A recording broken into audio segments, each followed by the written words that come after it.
Hey guys, welcome back to Yugioh Forbidden Memories. We last left off, we took on the Meadow Shrine. And I also, in the previous parts there, I told you about the optional whatever, you know, with Seto and all that. Yeah, we took on Meadow Shrine, not that difficult. We're lucky enough he didn't get his strong cards off the bat. Anyway, we're going to take on the Meadow Shrine next to, sequential order of Millennium Mind. You got the tournament in modern time. I already showed you the Low Mage, Meadow Mage, but let's show him off again. And this time he might actually show off that Millennium Shield 3,500 defense points on this field. And, maybe I'll earn a rare card from this guy. Could you imagine that? Alright, let's do the strategy again. Since it's Meadow, I'm going to change it to C. He might change it back to Meadow, he might not. Who knows? Maybe there's some, maybe there's some cases where, based on the cards that he draws, it will matter. Maybe there is some sort of there, but maybe he's programmed to only play certain cards at certain times. But there's also, it might be a chance that he'll, get cards that he shouldn't really have in his hand because, there should be other cards that make up his deck and all that. Anyway, we had 2 Dragon Treasures. We make a Black Dragon Jungle King. Give it Neptune and we'll destroy his monster. We have a dragon with 3,100 attack points. Stronger than the Millennium Shield right now too, so that's good. Megamorph. Let's use it. See, if I was against the High Mage, this would be a bad hit. Well, actually, the best part of it would just be having that Megamorph card. Guilty of the Dark Knight. Okay. Judge Man has that sun symbol too. 2,200 on the metal field, 2,700, and if you have Twin Thunder Dragon with a moon symbol, because you're trying to avoid the Uranus thing, then that'll blindside you. This guy has a bunch of warriors, beast warriors, but he also has he complements his deck pretty well or whatnot. Also, against the Forest Shrine, it's funny, I could have just used Stone Dragon and used the Mars there. Yeah, it was kind of dumb, but yeah, I guess I didn't see it. Flame Swordsman. Not considered a fire type, considered a sword. Well, actually, it's considered a fire depending on fusioning, but in terms of field power bonuses, he'll gain 500 attack points on the Meadow. I'm sorry if it feels like I'm reiterating stuff, but I just like to do it, I'm sorry. And Ocubeam, it's got decent enough attack points, but it's really not really worth it. We've heard all this before. Now let's see, Kapura. High Mage Kapura, the strongest guy. Yeah, this guy is the strongest. Yeah, I know. He looks probably the most ridiculous, and based on everyone, okay, maybe Mummy Guy takes the cake, because all bandaged. But this guy just looks, I am the guardian of the plains. I am High Mage Kapura. You are the protector of light, the owner of the Millennium Puzzle. Our Millennium Item is not for the likes of you. It must never be yours. The Millennium Item is Master Hai Shin's and our key to world domination. First, I will defeat you. Then I will take your Millennium Puzzle and offer it to Master Hai Shin. Prepare to defend yourself. This guy is the toughest High Mage, as I've said before, and I'll keep saying. This is Ocubeam, whatever. He's the strongest. And you know what? The funny thing is, the first time I played this game, I've lost to him a bunch of times, but when I finally did beat him, it was a long, drawn-out duel. See, he's one of those guys who doesn't see your cards, so that really helped. I got really lucky there. He had a bunch of face-down cards here. He actually has a card called Swords of Light. Certain people do. In this game, it does like it does in the game. Stops you from attacking for 3 whole turns, plus any face-down defense monster that you had on the field will switch face up in defense, but in the same position that they were. He does have cards like Raigeki, I believe, and stuff, and he'll probably use that all-powerful creature, too. I make no promises that he won't. He probably will. In fact, I might show off another loss here. He has warriors and stuff, but he also has dragons for some weird reason. Maybe because you have dragons? Yeah. There it is. Gate Guardian. 3,750 attack points, 3,400 defense points. It is a warrior type. He will choose Moon for it since he's the AI. Sangha, Kazijin, and Suijin join to form a single powerful monster. You saw only Kazijin, you never got to see Sangha. I think you saw Sangha, maybe, I forget. I don't think you did though. Sangha and Suijin. This card in the game, you have to actually sacrifice all three of the monsters on the field to summon this thing. Yeah, the AI, this computer, and he's not the only one. Seto's second could. Haishin later on will. Lots of people later on will have this card. The Labyrinth Ruler also had this card. This standalone 3,750 point monster. On this metal field, 500 attack point boosted. Yeah, this is where the game really gets cheap on you. They expect you to beat this thing. I have beaten it sometimes. In fact, Meteor Black Dragon has a sun symbol on. However, thanks to this field power bonus, is actually stronger. If there was none with a sun symbol, I could destroy it. If I had it in my hand and I equipped it with Dragon Treasure, I could destroy it. Plus, he has like equipped cards like Sword of Dark Destruction. Equip it to this thing can become an insane beast.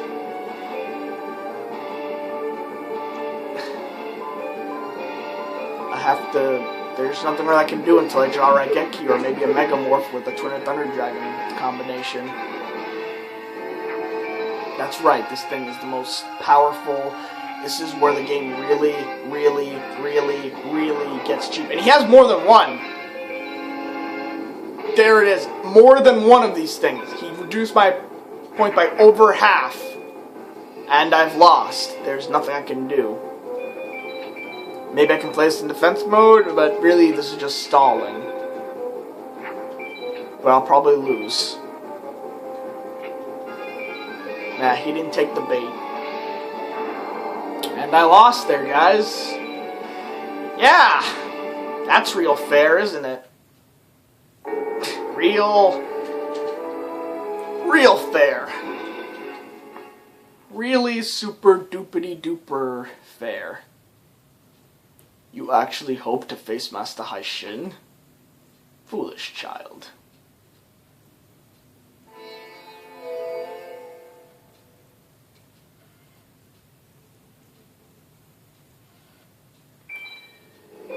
You know, I'm actually going to show you some extra stuff now we have like the time and stuff. I'll save like other stuff for like the end and stuff because I actually didn't save. So I'm going to show you some stuff that are actually kind of interesting here. Now, you see this option right here, you know, when you load the game stuff, password. See, in this game, this is, you could say, is your cheat place, where you can get any card you want. You see, there's an ID number on the actual Yu-Gi-Oh card game. You know, based on the cards of the time. I don't know the exact, like, what cutoff year. But anyway, you type in, like, those cards' ID number, and they'll show up here. Sounds great, right? You get any card you want. And look at that, 2,384 star chips. That's, for me, grinding a lot. Sounds great, right? Well, it's not. It's really not. It does help you in the beginning, actually. There are certain cards that aren't that expensive, but most of them, most of the strong ones, like Blue Eyes White Dragon, Gaia the Fierce Knight, Cursive Dragon, Dark Magician, Red Eyes Black Dragon, they're worth, just take a guess in your head. Take a guess, like, what's the most expensive a card could be. And here's some information that you might not know. When you duel, and you get an S ranking, that's the highest ranking you can get. And the highest ranking awards you with 5 star chips. That is the absolute best. A, 4, B, 3, C, 2, D, 1. That is right. You can only really earn 5 max if you play all the duels perfectly. Well, the strongest creatures in this game, though, the most powerful, or ones that are considered the most popular, or ones that actually work toward like some fusion that you can get, are worth 999,999 star chips. You heard me right. That would mean you'd have to play and win 200,000 duels. 200,000 perfect duels. 5 star chips each to get one card. And mind you, Blue White Dragon, 3,000 attack points. 999,999. Curse of Dragon, 2,000 attack points. 999,999 star chips. Dark Magician, 2,500. 999,999 star chips. That is ridiculous and one of the biggest complaints here. This is all star chips are good for. You can't buy any cards at the card shop, as we've explained. So it's only good here, and it kills it's a really big wow, just a big oh my god moment, face palming moment that it's nearly useless to you. There are certain creatures that can actually help you. There's a card like, the Jirai Gumo card, right? 2,200. You might think 999,999 star chips, right? No, actually. It's not. It's not even worth that much. And then there's a card called Parrot Dragon. You might have seen it from the High Mage and whatnot. 2,000 base attack points. Not worth 999,999. I believe it's only worth a mere 200 star chips. A lot, yes, but not nearly as much as any of the other ones. And you know those defense monsters, Millennium Shield, Labyrinth Wall? You might think, oh, geez, 3,000 defense stat monsters obviously worth 999,999, right? No. They are literally not even worth that much. I believe it's 150, maybe 200. But yeah, there are some inconsistencies right there. It's useful monsters, I guess, starting out and stuff, especially with equip cards and stuff, that they'll become your defensive walls, or high strong monsters, but it's ridiculous. It really is just absolutely ridiculous. This could pretty much just be a waste of time for you. In fact, certain people will in fact just give you the card. Anyway, here's the library. This is essentially where again, this is where all the cards in the game are shown here, and based on whatever cards you've gotten or fused for, or even if you just put them in the password and you just say them, they'll actually show up in the library. Like if I were to enter a code for a card that I haven't gotten yet or whatever, and if I don't buy it, it could still show up here in the library. Anyway, let's show you, and get ready to listen to one of my top favorite musics in this game.